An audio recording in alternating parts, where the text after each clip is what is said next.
Who is going to speak for me? This is the profound question that Carla Harris asked us in her TED Talk entitled, How to Find the Person Who Can Help You Get Ahead at Work. So that's what I asked you. That's where we're going to get started. Who is going to speak for me? Now, in this episode, the hacks are going to feel different because your homework will be analysis, reflection, and maybe even some sobering questions that you need to answer for yourself. So let's get started. You ready? All right. Do you know the difference between mentor and sponsor? And maybe you do, but let's get grounded on the definition that we will use for this week to get us grounded. I want to define it as a noun. So a mentor used as a noun is an experienced and trusted advisor. Mentor used as a verb is to advise or train someone, especially a younger colleague. And in my Meek Mill's voice, I want to say there are levels to this, my friends, okay? And I want to use 3 levels for us to think about for mentorship. And the first level is unconscious mentorship. The second level is conscious mentorship. And the top tier is going to be formal mentorships. Now, why is this important to know? Because there are things that we just naturally pick up that are unconscious that we see others do. Think about your parents. It's probably the best example that you can think about that you kind of learn as people are doing, right? And then the next piece is conscious. There are things that are prefixed to us mentally. It is how we're wired. It's our personality type. And we may consciously be going to seek people that can help us in this area. Or it may be consciously passed down to us culturally, whether that's in our family, in our friend groups, or even in our companies. All right. And then the last piece, sometimes before we can get into this formal mentorship, a lot of people see mentorship as this a la carte menu. I can pick and choose what I want to hear, what I want to add to my toolkit. But I want us to think about the formal mentorships that we currently have or have had in our life. And I want you to think about who comes to mind when you think about people who have provided examples, direction, and sponsorship.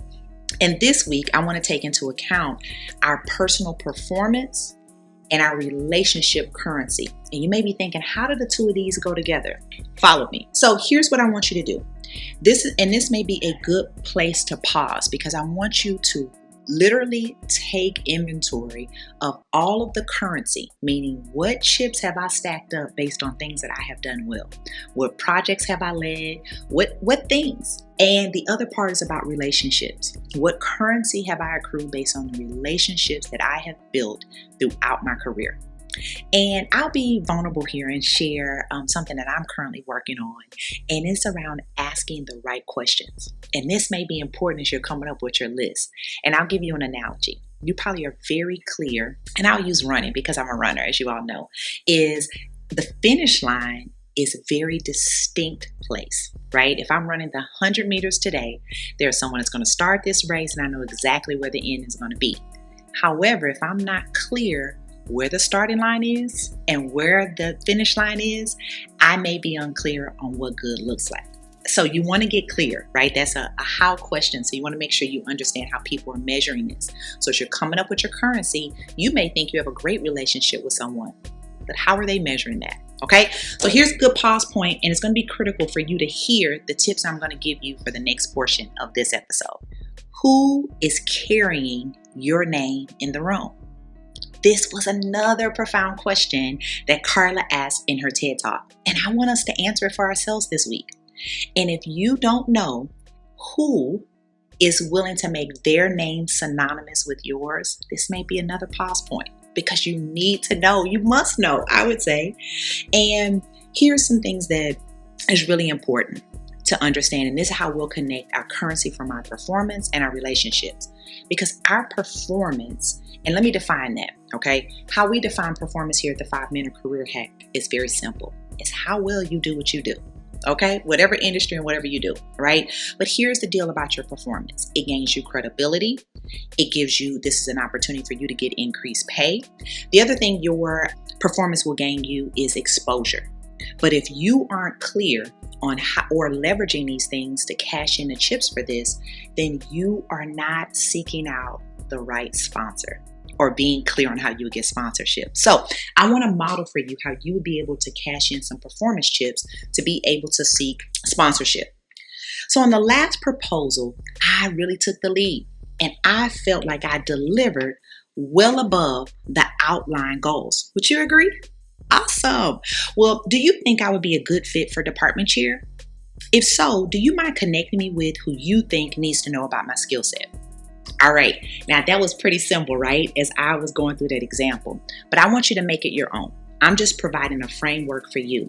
However, what I think is important is for you to practice this, right? So when that time comes, you will just ease into being an advocate for yourself and recognizing the opportunity to use your performance currency. All right. And if you're a decision maker, this may be a great time for you to think about how you can connect someone to maybe their dream job, or it may even be the correct person that can help get them closer to what their goals are. How can you be a sponsor? Now, part 2 to leverage is our relationships. While your motives when you're building true connection isn't about cashing in, right? If you are normally people that are really good with people, they do this genuinely. It's something that is very organic for them. And sometimes we forget that our biggest asset are our relationships. I want you to take inventory of how you're connecting with direct reports, your peers, cross-functional business partners, and how you are collaborating with people that do the same thing you do in other industries, or maybe that are not just at your company. And if you don't know the answer to that, this is a good exercise for you this week. And if you come up short, here's a good part. You can just reinvest your time. Just like that, right? So what you don't know, what you don't measure, doesn't get impacted. So here's another moment for us to practice. And I want to model this for you, how you can do this. Let's practice how we will find a sponsor with utilizing our relationships. Hey, I noticed that you're on the selection committee for this board. I have a favor to ask. You know I am a person of high character. And I believe, do you agree, that I align with the mission of this organization and would be a phenomenal member? Would you be willing to vouch for my character? Now that seemed pretty simple, right? So once again, just a framework for you to leverage. And I want you to take a deep breath, because we know sometimes advocating for yourself can be very hard. But this is what we say at the 5-Minute Career Hack. You got to choose your heart. You are going to expend a lot of probably mental and emotional energy doing these things. But if you don't advocate for yourself, I have to ask you this question. Who is going to speak for you?